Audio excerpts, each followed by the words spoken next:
Hey everybody, welcome back to the 80s Slashers YouTube channel.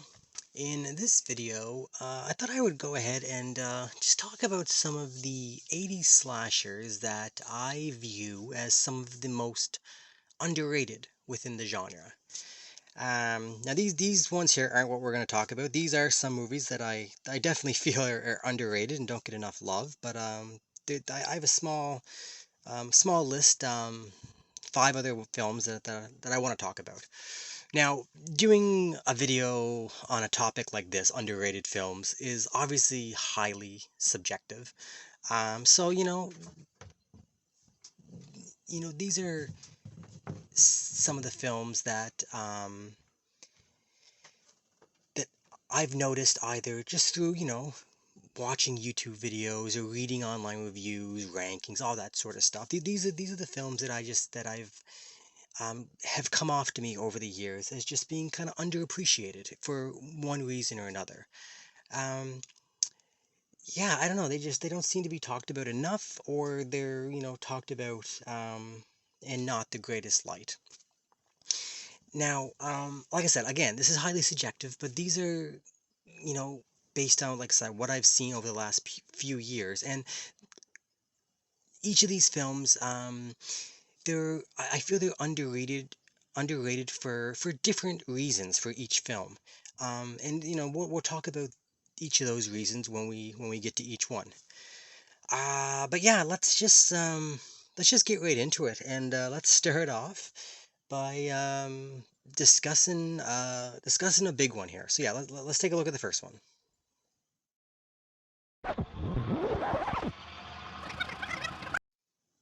All right, so first up we have Friday the 13th Part 5, A New Beginning. Now I've talked about this film multiple times on this channel, in regard to the same thing I'm about to talk about now.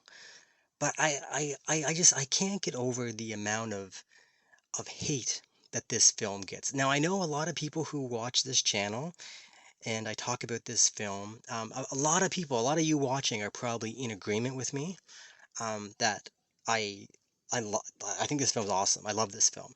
But man, if you go online and you look up, rankings and reviews, especially if you go in and look up like ranking the Friday the 13th franchise films, there's a lot of lists that have this at like the bottom, like the absolute bottom. There's lists that have this the very bottom. And if it's not the bottom, it's floating around the bottom, top, bottom two, three. It's like with the likes of Jason Goes to Hell, Jason X. They have this, and I don't know. It seems crazy to me. And honestly, I could be wrong, but a lot of the times when people talk about this, they bring up like the comment is no Jason, no good. Next, like that's their thought process. Like, they can't get over the lack of Jason, or like the fact that Roy is the killer in this. It's crazy to me that people just can't get over that. Um, I don't all these Friday the 13th films, I don't watch them because they're Jason films. Um, I watch them because they're slasher films, and I watch them because they're Friday the 13th films. And there's a big difference. Like any other slasher film that I love or dislike, none of them feel like a Friday the 13th film, especially like the first six, even the first eight. I'll go into, like, they all feel like a Friday film, and it's kind of hard to describe what it is, but they're in that world. They have the same feeling and the same tone. You can just tell you're watching a Friday film, whether there's a masked killer on screen or not. And this film is 100% a Friday the 13th film. Like I said, it feels like it looks like it. And this one in particular was made during like the pinnacle of the franchise, between like parts 3 and 6. It's like the high times, like the early films are awesome, but they were kind of figuring out what the franchise was, and they were kind of, breaking new ground. Whereas parts 3, 4, 5, and 6, um, they were just pumping them out, and the same formula, the same feel, just different kills, different actors playing Jason. And that's it's people get hung up on like it's not Jason, but it's every film Jason is different. It's a different actor basically playing Jason until later on. Um, he's just a uh he's just a like a figurehead for these films kind of, like yeah, his story plays into it, especially in the earlier like the first 2 to 3 films, his storyline, but after that it's just some dude wearing a mask killing teenagers. That's what they're about, and that's exactly what this is. So who cares if it's Roy or Jason? I don't know. I don't get it. I don't know. Now, is this a perfect film? No, it's not a perfect film. None of these slashers are perfect. There's going to be always things that people don't like. But this film, even though it was like cut pretty heavily from like the censors, this film has amazing kills, tons of nudity. I love like the setting at like the disturbed kids boarding house or whatever you want to call it. That's great. It has like fantastic characters. Um, like you got, like how can you watch this and not like the character of Ethel? You big dildo. Eat your fucking slop. And then there's the character of Demon. Oh, hey, you okay? Oh, some damn enchiladas. Um, they're just they're great, man. They're just there's so much humor. This film is pretty funny like in the right spots. This is also the sleaziest film I think in the whole franchise, which for me is great. I don't know. I just view this as a just a great 80s slasher, regardless of whether it's Jason Voorhees is the killer or not. And I feel bad for those who just can't get over the fact that Jason's not the killer, and it's like they get hung up on it, and they're like, oh, I can't enjoy this film. No Jason, no good. I just Man, if you're one of those people watching this, like just try to empty your mind and just enjoy this as a great 80s slasher. Put it up against any other 80s, early mid 80s slasher, and it's one of the best. It's just it is what it is, and it's just a good film. So I don't know. Because of that, this film is so underrated because people just can't get over the Jason Roy factor. It's too bad. All right, enough about that. Let's move on and let's take a look at the next one.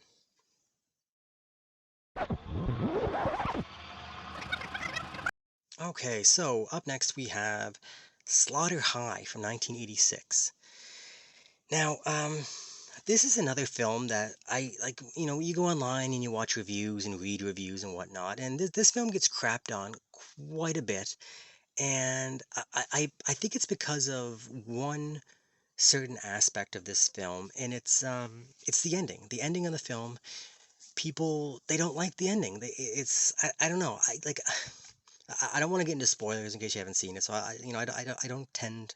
Yeah, I still want to get into spoilers, but I get how the ending of this film can kind of, I don't know, cheapen the experience for some.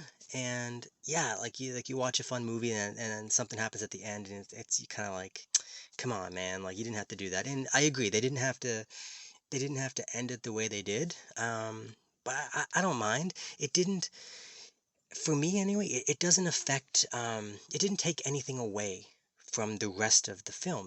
The ending is the ending. That's fine. We still get really great creative kills, like a really cool abandoned school type setting that's really fun. There's plenty of TNA.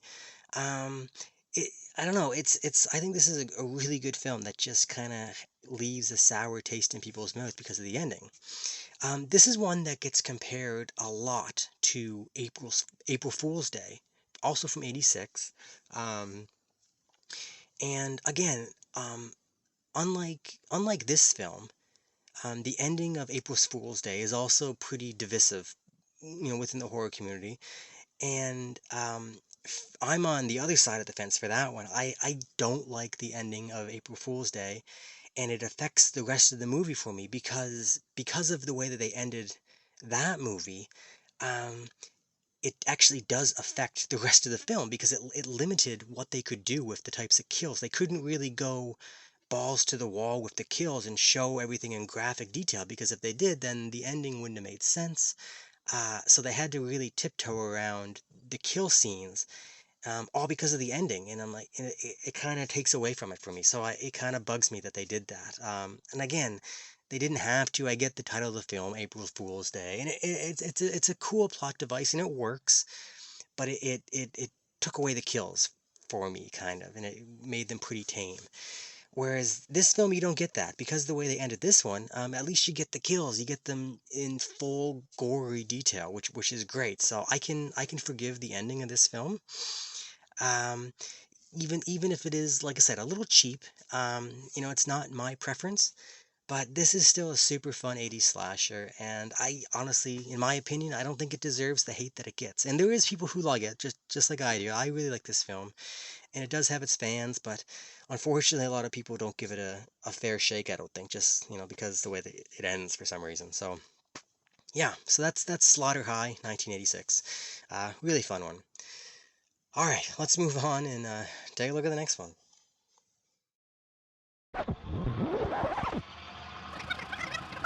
All right, so up next we have from 1984, Don't Open Till Christmas. Now, I don't have a physical copy of this one yet. I should probably grab one. We'll talk about it on here when we talk about this. But yeah, I should grab this on DVD. But yeah, this is one. Don't Open Till Christmas is a film I straight up feel is just underrated. Like it's not talked about enough. And I'm totally guilty of it as well. Uh, Before this past Christmas, the first time I watched it was this past Christmas, and I want to watch all the Christmas 80s slashers, and that was one I hadn't seen, so I watched it, and my expectations were really low. I thought it was going to be another crappy, low budget, slasher that just had like a Christmas theme to it.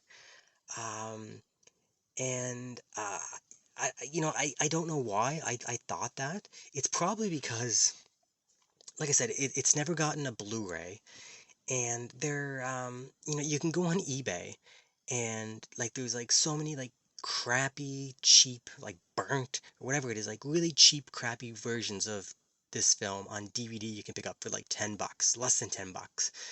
And I guess when I see that, I'm like, oh well, this is obviously a crappy movie. Someone's just sticking it on a disc and trying to make $5 or $10 off it. And I guess I just associated that with a crappy film. I don't know. Um, and yeah, that was my assumption. So I was guilty of it as well. But boy, I was wrong. Don't get me wrong. This is this is not the best film. It's not the best made film at all. Um, but man, did I have fun watching it. This is like, if you don't know, this is a British film. Um, and it's honestly, I view this as almost like the sister film to the it's a sister film to the United States' Maniac and Italy's New York Ripper. It has that same vibe, except it's a Christmas film. But this is one sleazy slasher, and I absolutely love it for that. Regardless of anything else that it does right or wrong, just the sleaze factor, in the way that it's like the feel, the tone of it, I just absolutely love it. Um, you know, don't Open to Christmas is filled with some pretty sick and twisted, mean-spirited kills, lots of sex and nudity, and oftentimes it's mixed in. Like it's like there's a guy who's using a bathroom urinal and he gets his business cut off with a razor blade, and then you see like the blood squirting against the urinal, like stuff like that. You're just like, oh man, like you don't see that very often in these films.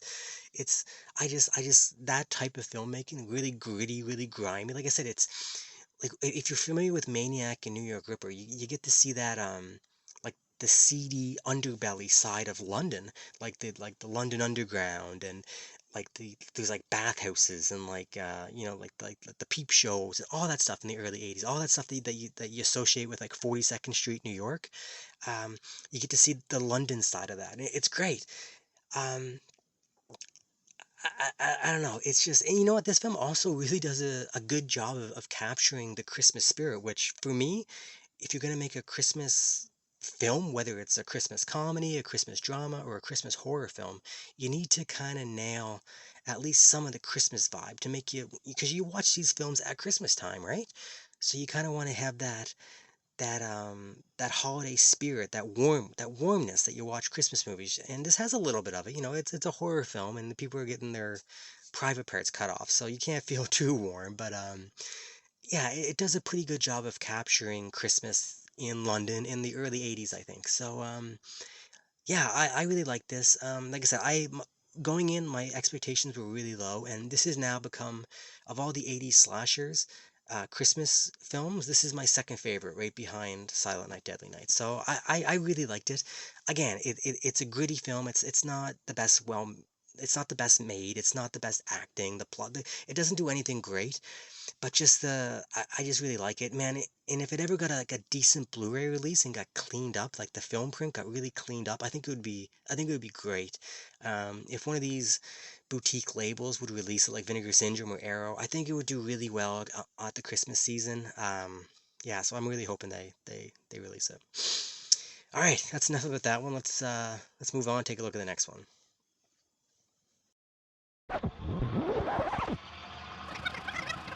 Okay, so next up we have from 1984, Silent Madness. Now, I'm going to include this one on this list for one obvious reason, and that's the 3D. This, you know, this has a reputation as an average, mediocre 80s slasher, and you know, in some ways that's completely accurate. Um, you know, in terms of working as like a slasher flick, it's fine. It doesn't do anything to stand out. It's not terrible. It's just like I said, it's a perfectly fine, enjoyable mid 80s slasher. Um, but you know, there's a lot of negative reviews. Not even negative. Like some people, obviously, there's negative reviews for everything. But just like the subpar, mediocre, people's like, man, it's okay. I'm assuming that a lot of those people who are leaving those reviews haven't had a chance to watch it in 3D, because, in my opinion, the 3D really elevates this film to one of the most fun viewing experience within the whole genre. Um, you know, I don't know. I'm a fan of 3D. I know it's not for everybody.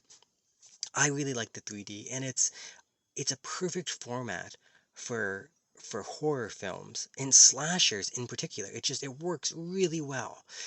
And you know, it's a shame that there was only two 80s slashers that were made using 3D. This and Friday the 13th Part 3. And I just, you know, they were right at the same time. There was like that, the early 80s 3D fad that came back, you know, like we had like the Jaws and Amityville and you know Friday the 13th, and there's a few other movies. There was a small handful in the early 80s, and then it kind of went away again, just like it kind of did again when it came back in like the early mid 2000s. But we only got two slashers, this and Friday the 13th, and it's too bad because, like I said, it works really well within this genre. Some of the kills are so fun in 3D. They're really enjoyable. Watching it in 2D, it's probably cheesy. People say, "Oh, these kills are so cheesy," and they're tame. But watching them in 3D, they work so much better. Um, I don't know, anyone, like I said, um, who hasn't gotten to witness it in 3D, I really think is missing out. And yeah, I don't know. It's just like, as a standalone slasher, Silent Madness is fine, but as a 3D slasher, like I said, it's one of the most entertaining in the genre. So due to that, I think it's really underrated. Um, it's just a good time, and it's really fun. Like I said, this version, like if you're curious, get this is released by Vinegar Syndrome. Definitely go and get this. This comes with, you can see them poking out here. It comes with these red and blue, the Anaglyph 3D glasses to watch it on. That's what I did. This is the worst version of 3D you can watch it on, but it was still really fun for me. But if you have like the actual 3D TV with the 3D Blu-ray player and like you know the passive actual like the movie theater glasses, the best way to watch this. And I'm actively looking at thrift stores. I'm trying to track down an actual older 3D TV just for stuff like this, and I'll put it in another room and just watch these in actual 3D, and it would be so much better.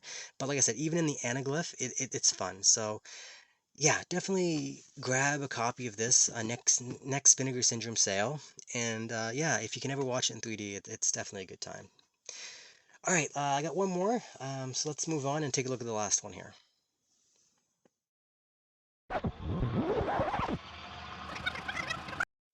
All right, so the last film we have here from 1981, we have Eyes of a Stranger. Now, this is not a film that people dislike. It seems that all who watch it really like it. Just like I did. Like I watched this. This was a first time watch earlier this year. Whenever this Blu-ray, this is Screen Factory put this out, and this came out. It was my first time watch, and I really liked it. It's a really good film. And like I said, most reviews, like you don't see too many people knocking this film. The problem is, it seems like not a lot of people have seen it, because it just never gets brought up like some other classics, especially from like '81. The peak time for the '80s slasher. Now this isn't your typical slasher, well, like that's for sure. We'll get into that a little bit, but regardless, it's still a slasher film, and yeah, it just doesn't get brought up enough. And if you're unaware, this is one of the handful of films that Tom Savini did the special effects for. But it's funny because, like I said, most of most or all of his '80s films um, get talked about like all the time, and without a doubt, this is probably his least talked about film of all, especially in this heyday. We always hear about Friday the 13th Part One and Part Four, Dawn of the Dead, Day of the Dead, The Burning, and The Prowler. We hear about all those all the time about Tom Savini's effects, or they make those movies. They wouldn't be the same without them, which is 100% accurate. But this film is never brought up, and I, I don't know, like, do the effects in this rival those films? No, they definitely don't. Of all those films I just mentioned, this is probably the film with the least impressive, practical effects. But there's still Tom Savini effects, and there's some really great stuff in this. Um, there's a decapitation which is fantastic. There's a couple throat slits that are really good, like classic Savini throat slits. Which that seems like his best thing. Yeah, there's some really good effects in this. I don't know. It's too bad. Like it doesn't get mentioned enough for me. Now besides the effects, like I said, this is just a good horror film. Like I said, it's not your typical slasher where there's like a maniac on the loose and he's chasing down kids who are smoking, drinking, having sex, all that stuff. That's not the formula. Um, this is more of a if you're familiar with Alfred Hitchcock's Rear Window, um, that's what this is modeled after. There was a serial killer on the loose, and one of his neighbors, suspects that he's a serial killer. So she starts, following him and doing like a kind of procedural, like investigation. And she gets in too deep, and he discovers that she's onto him, and cat and mouse game, and people get killed, and that's the kind of movie it is. And it's great. It's really good, and there's really, really strong acting performances. Um, yeah, this is just if you've never seen Eyes of a Stranger, definitely check it out. It's worth your time. Just like I said, just for the movie itself, it's a really good horror movie, lots of tension. But then you get the bonus of this is a Tom Savini special effect movie, and like I said, it doesn't get brought up with those other heavyweights that he's worked on. So yeah, I know. So that's why I felt like it kind of belongs on one of the list of some of the most underrated films in the genre. All right, that's it. That's like I said, that's just a quick look at a few of the films at the top of my head that I just felt like, yeah, I just feel like these films, like I said, for various reasons, they're underrated. Whether they're like someone attached to them, like Tom Savini, 3D, stupid endings that people don't like, so they crap on the whole movie, or the whole Jason and Roy thing. It's just there's lots of reasons why some of these films get underrated, but I don't know, people need to like open their mind and just kind of watch a movie and view it for what it is and not compare it to other stuff or whatever, you know? I don't know. Just again, highly subjective, just my opinion, just my thoughts, but something I kind of want to talk about. So yeah, that's it. I'll probably do another one of these and talk about some of my most overrated 80s slashers, and that's probably if you've been watching the channel for a while, you know which films are going to show up on there, at least a couple of them. So yeah, that should be fun. All right, that's it for now. So yeah, until next time. All right, see ya.